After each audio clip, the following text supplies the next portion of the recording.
भौमासुर को मारने के बाद वो वस्तुएं स्वर्ग में पहुंचाने के लिए भगवान सत्यभामा को साथ में लेकर के गए। चलो स्वर्ग भी घूम लेते हैं। और भगवान स्वर्ग में गए, इंद्र से मिले। इंद्र ने बड़ा स्वागत वगत किया भगवान का।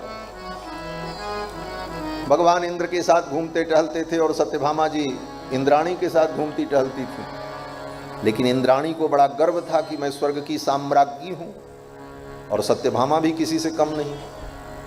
मैं द्वारिकाधीश की पट्टमहिषी हूं और देवियों में ये स्वभाव स्वाभाविक होता है। तो इंद्राणी सोचने लगी कि मैं सत्यभामा को कुछ ऐसी चीज दिखाऊं जो इनके पास न हो, तब मेरा सिर गर्व से ऊंचा होगा। तो सत्यभामा जी को लेकर के जहां जहां इंद्राणी जाती थी तो दिखाती थी, देखो ये स्वर्ग का ऐश्वर्य है, ये इसकी विशेषता है।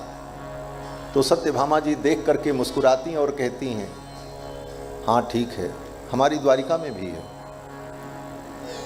इंद्राणी चुप हो जाती। जो जो चीज दिखाया, बहुमूल्य रत्न, आभरण, आभूषण, साज सज्जा, महल, प्रासाद,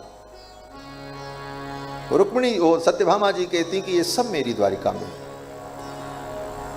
तब इंद्राणी सोचने लगी कि मैं क्या इनको दिखाऊं जो इनके पास न हो, तब मेरा अहंकार, मेरा गर्व बचे। तो इंद्राणी सत्यभामा को लेकर के नंदन कानन में गई, स्वर्ग का उपवन। और उस स्वर्ग के उपवन में अनेक प्रकार के वृक्ष थे। वहां पारिजात का वृक्ष, कल्प वृक्ष, इंद्राणी ने दिखाया ये पारिजात वृक्ष है, इसकी ये विशेषता है। तो सत्यभामा जी ने कहा, हाँ ये पारिजात तो मेरी द्वारिका में नहीं है। तब इंद्राणी सिर उठा करके बोलने लगी, ये मृत्युलोक के प्राणियों को कहाँ मिलेगा, ये तो स्वर्ग की संपदा है। ये तो स्वर्ग में रहने वाले लोग इन चीजों को जानते हैं। धरती पर रहने वाले मरण धर्मा मनुष्यों को इन स्वर्गीय वस्तुओं का क्या ज्ञान हो सकता है। बड़े गर्व में महाराज और बड़े परिमार्जित शब्दों में अब ये सुनना था कि सत्यभामा के छाती में आग लग गई। इतना बड़ा मेरा अपमान। वहां से आने के बाद सत्यभामा जी कक्ष में जब गई और भगवान आए घूम करके, सत्यभामा के क्रोध को देखकर भगवान भी घबरा गए। सत्यभामा ने भगवान से कहा, द्वारिकाधीश आप मुझे यहाँ लेकर के क्यों आए थे? बोले आपको स्वर्ग घुमाने लाए थे, स्वर्ग की सैर कराने के लिए लाए थे। सत्यभामा जी ने कहा, स्वर्ग घुमाने लाए थे कि मेरा अपमान कराने के लिए लाए? भगवान ने कहा, किसने आपका अपमान कर दिया? सत्यभामा जी ने सारी घटना बताई। सत्यभामा जी ने कहा कि मेरा तो सिर लज्जा से झुक गया, मेरे इस अपमान का परिमार्जन होना चाहिए। भगवान ने कहा, देवी आप आज्ञा करो, कैसे परिमार्जन होगा? आपके लिए मैं सब कुछ करने को तैयार हूं। आप कहो तो मैं सातवें आसमान का तारा तोड़ लाऊं। हाँ क्या बात है।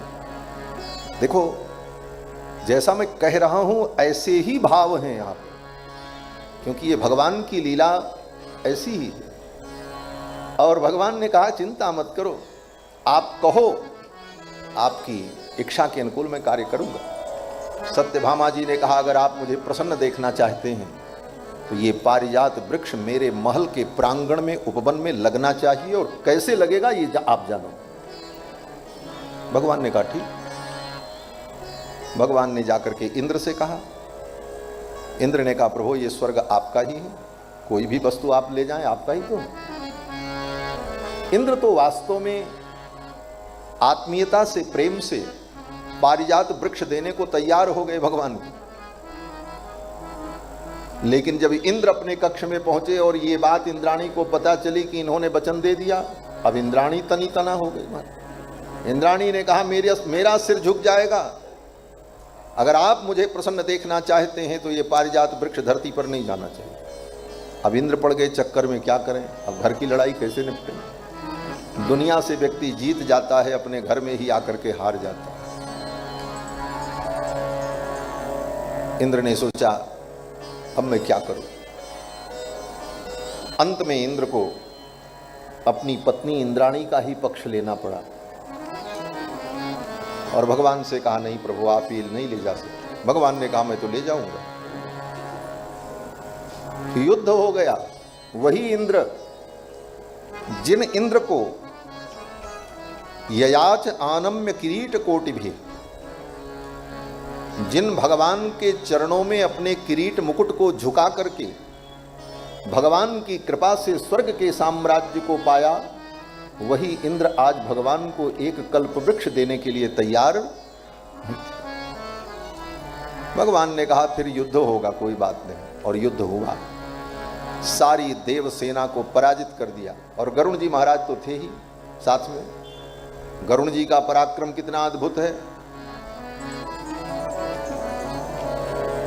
गरुण जी को कोई पराजित नहीं कर सकता। इंद्र अपना वज्र लेकर के दौड़े। यद्यपि इंद्र का वज्र अमोघ है, और जब वज्र लेकर के दौड़े तो भगवान ने गरुण से कहा, गरुण,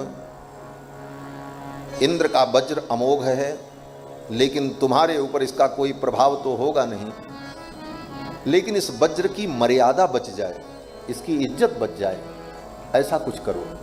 गरुण जी ने कहा ठीक है। इंद्र ने अपने वज्र से जब प्रहार किया तो गरुण जी ने क्या किया, बोले अपने पंख को ऐसे फड़फड़ाया और गरुण जी के पंख से एक रोआ टूट करके नीचे गिर पड़ा। बस बोले हो गई मर्यादा इसकी। जैसे कबूतर उड़ता है, कोई पक्षी उड़ता है तो उसके एक आध पंख अपने आप निकल करके उड़ जाते हैं, उसी प्रकार गरुण जी महाराज ने अपने पंख को हिलाया और एक पंख उड़ गया। गरुण जी ने कहा वज्र यही इतना कर सकता है और कुछ नहीं कर सकता मेरा। वो भी वज्र की मर्यादा के लिए गरुण जी ने ऐसा किया। और फिर गरुण जी ने अपने पंख को ऐसे फैलाया और ऐसे मारा, ऐसी हवा दी कि पूरी देव सेना कहाँ गई उड़ करके, उसका कोई ठिकाना नहीं। अंत में संपूर्ण देव सेना पराजित हो गई और भगवान कल्प वृक्ष को लेकर के आए और